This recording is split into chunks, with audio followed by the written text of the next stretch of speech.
कि अमेरिका ने भारत पर 100% टैरिफ वाले बिल को पास कर दिया है। और कल रात को ये बिल पास हो गया सेनेट के अंदर।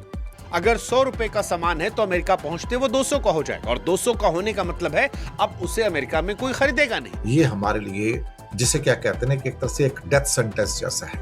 लगा साला टैरिफ, लगा इनको लगता है टैरिफ से काम हो जाएगा। ये कैसा दोस्त है जो हिंदुस्तान की इकोनॉमी को तोड़ना चाहता है? वो पीछे से हर बार छुरा लेकर भारत को क्यों घायल करना चाहते हैं? भारत के लिए दिक्कत हो सकती है, बट ये तो मेरे भाई दादागिरी है। आप यूरोप वालों को यार मानकर मक्खन खिला रहे हैं, हमारे लिए हंटर। भारत के लिए परेशानियां बढ़ रही हैं और भारत इनको मैनेज नहीं कर पा रहा है। तो कोई सपोर्ट नहीं है भारत के लिए, जो हमको लग रहा था कि शायद डेमोक्रेट्स अच्छा करेंगे, ऐसा कुछ नहीं है। यानी ये आदमी तो दुनिया से निकल गया, इसकी अर्थी उठ गई, लेकिन अर्थी उठते उठते इसने हिंदुस्तान के लिए परेशानी का सबब छोड़ दिया कि अमेरिका से तो आज़ादी हमको नहीं मिलेगी क्योंकि शायद अब भारत पर 100% टैरिफ लग जाए। और ये बहुत बड़ी बात है, बहुत बहुत बहुत बड़ी बात है, ये परेशान करने वाली बात है। लेकिन ये अमेरिका जो है वो दिक्कत हमेशा करता है। बात करेंगे रशिया सैंक्शनिंग एक्ट की, जिसने भारत के लिए बहुत ही डैमेजिंग फीचर्स लाकर खड़े कर दिए हैं और 100% तक की भारत के ऊपर टैरिफ लग सकता है अगर भारत रशिया से तेल खरीदना जारी रखता है। पहले रशिया के सैंक्शनिंग एक्ट की बात कर लेते हैं। अब उसको लिंडसे ग्राहम नाम दे दिया गया क्योंकि उन्होंने पहले बिल पेश किया था, बीच में उनकी कुछ हफ्ते पहले मौत हो गई। सेनेटर थे, हिंदुस्तान के हमेशा खिलाफ रहते थे। उनका प्रपोजल 500% का इम्पोजिशन था जो रशिया से तेल खरीदेगा, लेकिन डाइल्यूट करके 100% किया गया है। पहले लगता था कि शायद ये बिल पास ना हो और रिपब्लिकन पार्टी के जो सेनेटर्स हैं वो उसको पास करने में रुचि रखेंगे, तो हो सकता है जो डेमोक्रेट्स हैं वो इंडिया का साथ दें। लेकिन सच्चाई कुछ और निकली कि डेमोक्रेट हों या फिर रिपब्लिकन, दोनों ही एक ही थैली के चट्टे बट्टे हैं और दोनों ने दरअसल एक्चुअली पहले ही पता लग गया था। कुछ दिन पहले जब सेनेट में बिल आया था उसको तब 86-11 की 86-12 की अप्रूवल मिली थी और कल रात को ये बिल पास हो गया सेनेट के अंदर। सेनेट अमेरिका का राज्यसभा है, अपर हाउस है, house of representative lower house है, यानी कि लोकसभा है।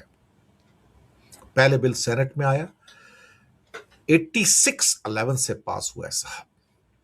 100 का सेनेट है, 100 मेंबर्स होते हैं, 50 स्टेट है, हर स्टेट के 2 मेंबर होते हैं। तो साहब वहां पर पॉपुलेशन नहीं देखी जाती, सिर्फ स्टेट है। एक स्टेट है तो 2 मेंबर है सेनेट में, जबकि हाउस ऑफ रिप्रेजेंटेटिव में वो वेरी हो जाते हैं। यहां पर एक रिपब्लिकन सेनेटर को छोड़ के सब ने बिल को सपोर्ट किया और 10 डेमोक्रेट ने छोड़कर बाकी करीब करीब होंगे 35 करीब, उन सब ने भी देखा जाए तो बिल को सपोर्ट किया। इसका मतलब है कि अप्रोक्सीमेटली 85 से 90% जो सेनेट के मेंबर हैं, डेमोक्रेट हो या रिपब्लिक, उन्होंने सपोर्ट किया है। अब ये बिल इस लास्ट हफ्ते में, अगस्त के लास्ट वीक के अंदर इंट्रोड्यूस होगा हाउस ऑफ रिप्रेजेंटेटिव के अंदर और वहां पर ये बिल जो है कंसिडरेशन के लिए लाया जाएगा। लेकिन मैं अभी से उसका रिजल्ट बता देता हूं कि ये वहां पास हो जाएगा, क्योंकि वहां पर जो 90% जो मेंबर पार्लियामेंट हैं, सेनेट में उसको सेनेटर्स कहा जाता है, होते वो भी मेंबर पार्लियामेंट ही हैं। हाउस ऑफ रिप्रेजेंटेटिव के अंदर जो मेंबर पार्लियामेंट हैं वो इसको आराम से पास कर देंगे और जैसे जो रेशो है यहाँ पर 86-81 का 11 का, वही रेशो आपको वहां भी मिलेगा। तो मोर देन आप कह सकते हो कि 85% जो डेमोक्रेट्स हैं, 80% डेमोक्रेट्स हैं, वो भी इंडिया के खिलाफ वोट करेंगे, जैसे कि सेनेट में उन्होंने वोट किया है। पार्टी का वोट होता है एक्चुअली। अब जब ये पास हो जाएगा तो इसके पास होने की जो डेट है, हो सकता है कि ये 31 अगस्त, 1 सितंबर, 2 सितंबर, इसके आसपास ये बिल पास होगा और 1-2 दिनों के अंदर ये फिर ट्रम्प साहब उस पर साइन कर देंगे, ये कानून बन जाएगा।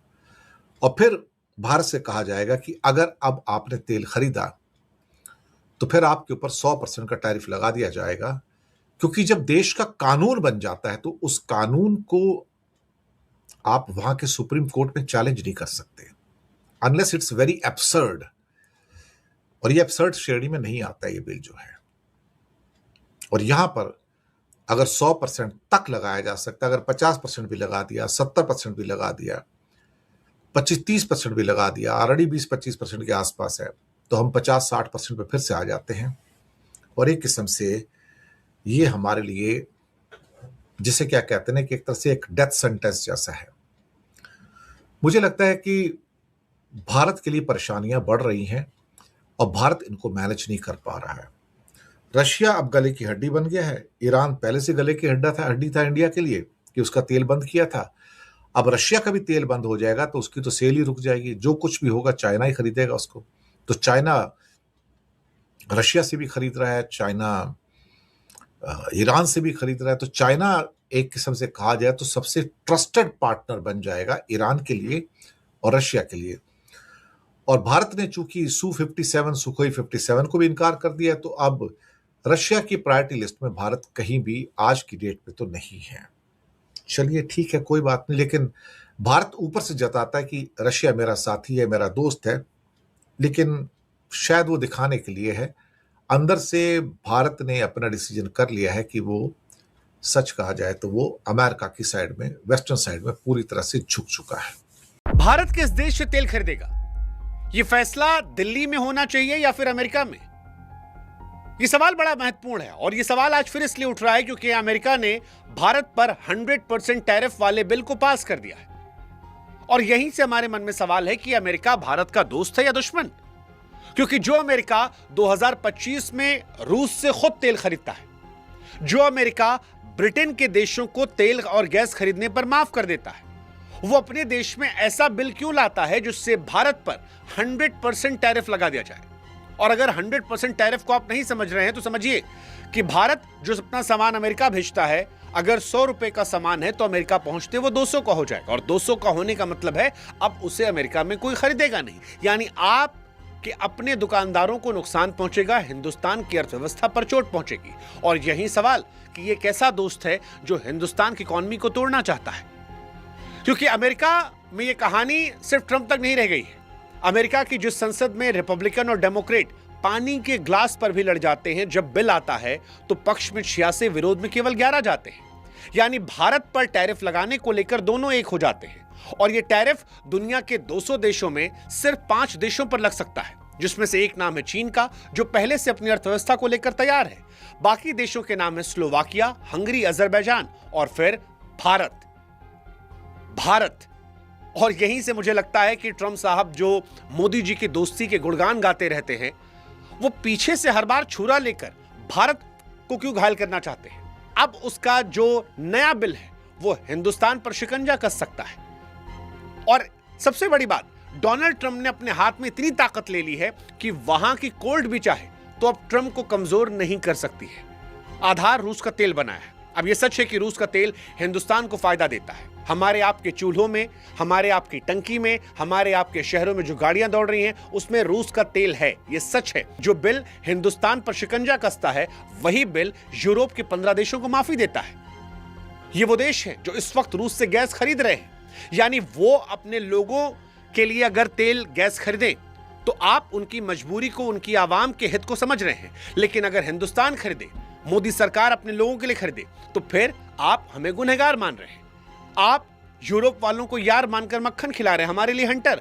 और अगर यूरोप वाले ही आपके यार हैं, तो फिर क्या हिंदुस्तान को अमेरिका से आगे बढ़ने का नहीं सोचना चाहिए? कोई भी सौदा जो डर से किया जाता है वो सौदा नहीं कहलाता, वो समर्पण होता है। और हिंदुस्तान के सामने सवाल यह है, क्या वो समर्पण करेगा? यह बड़ा इंपॉर्टेंट सवाल। और सवाल यह भी कि अमेरिका दोस्त है या दुश्मन, मतलब बहुत सीरियस सवाल है। अब सबसे पहले बात कि यह बिल क्या है। बिल में किसी देश का नाम नहीं है, लेकिन इस बिल ने क्लियर रखा है कि रूस के तेल और गैस के जो बड़े खरीदार होंगे उन्हें सजा दी जाएगी। अब बड़े खरीदार आप बिना नाम लिए भी क्लियर कर रहे हैं। अभी जो नाम आ रहे हैं वो चीन है, भारत है, स्लोवाकिया है, हंगरी, अजरबैजान है। यानी नाम नहीं लिया गया है भारत का, लेकिन बिना नाम लिए साफ कर दिया गया। क्या इनडायरेक्टली अमेरिका भारत को इस बिल के जरिए ब्लैकमेल करने वाला है? पहले इस बिल में जो टैरिफ था वो 500% तक लगाया गया था, यानी 100 रुपए का सामान जो है 600 तक पहुंच जाता, लेकिन फिर इसे 100% तक किया गया, क्योंकि रिपोर्ट्स के मुताबिक समझ यही थी कि 500% की मार इतनी भारी है कि मारी नहीं जा सकती।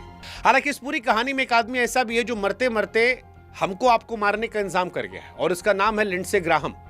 ये रिपब्लिकन सांसद था और इसी ने ये पूरा खुराफाती आइडिया बनाया था कि रूस की तेल वाली कमाई को जो देश फायदा उठाते हैं उनको बर्बाद कर दो। यानी ये आदमी तो दुनिया से निकल गया, इसकी अर्थी उठ गई, लेकिन अर्थी उठते उठते इसने हिंदुस्तान के लिए परेशानी का सबब छोड़ दिया, क्योंकि जिस दिन ये बिल लागू होगा कानून बनकर, उस दिन कीमत चुकाने वालों में हम आप भी होंगे। और ये बहुत बड़ी बात है, बहुत बहुत बहुत बड़ी बात है, ये परेशान करने वाली बात है कि ये बिल कानून बनकर सामने आएगा और जैसे ही कानून बनकर आएगा भारत पर 100% टैरिफ आ सकता है। दोस्तों, एक बुरी खबर से शुरुआत करूंगा मैं। देखिए, आपको याद होगा कि एक बिल लाया गया था अमेरिका में जिसमें यह था कि 100% टैरिफ लगाओ ना, कौन से मुहूर्त का इंतज़ार है। बट 15 अगस्त आ रहा है, आज़ादी का दिन, और ऐसा लग रहा है कि अमेरिका से तो आज़ादी हमको नहीं मिलेगी, क्योंकि शायद अब भारत पर 100% टैरिफ लग जाए। इसकी अब बहुत ज़्यादा पॉसिबिलिटी है। एक ऐसा बिल वो लेकर आया है जो अब भारत, चाइना और बाकी और देश जो भी रशिया से तेल खरीद रहे हैं उसके ऊपर 100% टैरिफ लगाएगा। लगात साला टैरिफ, लगात। इनको लगता है टैरिफ से काम हो जाएगा, टैरिफ से काम नहीं होगा। हाँ, ये बात अलग है, टैरिफ से आप प्रेशर में ला सकते हैं, भारत के लिए दिक्कत हो सकती है। ऐसा मुझे लग रहा था कि शायद इसको पास होने में प्रॉब्लम आएगी। अब पास भी होता है तो इतनी आसानी से पास नहीं होगा दोस्तों, बट आई वाज रॉन्ग। और ये मैं आपको यार देखो, मिड टर्म इलेक्शन में भी काफ़ी कुछ बताता है। ये हो सकता है डोनाल्ड ट्रंप जीत जाए mid term election, we don't know, क्योंकि ये बिल 86/11 से पास हुआ है। ऐसा लग रहा था कि डेमोक्रेट शायद इस बिल को अपोज कर दे, बट मेरे भैया डेमोक्रेट्स ने इसको अपोज नहीं किया है, डेमोक्रेट्स ने इसको सपोर्ट किया है। तो कोई सपोर्ट नहीं है भारत के लिए। जो हमको लग रहा था कि शायद डेमोक्रेट्स अच्छा करेंगे, ऐसा कुछ नहीं है। वो तो वैसे भी भारत के बहुत साथ नहीं रहते हैं, अगर कोई साथ रहता तो रिपब्लिकन से। बट ये तो मेरे भाई दादागिरी है, ये तो दादागिरी है कि जो हम चाहेंगे वही होगा। क्या अभी टैरिफ लग गए? नहीं। लेकिन दोस्तों, अगर ये पास हुआ तो भारत पर मैक्सिमम 100% टैरिफ तक लग सकते हैं, जो हमारे लिए बहुत दिक्कत की बात हो जाएगी। दोस्तों, जब सेनेट में पास हो गया ना, तो बहुत ही कम चांसेस होते हैं कि हाउस ऑफ रिप्रेजेंटेटिव से वो ना पास हो।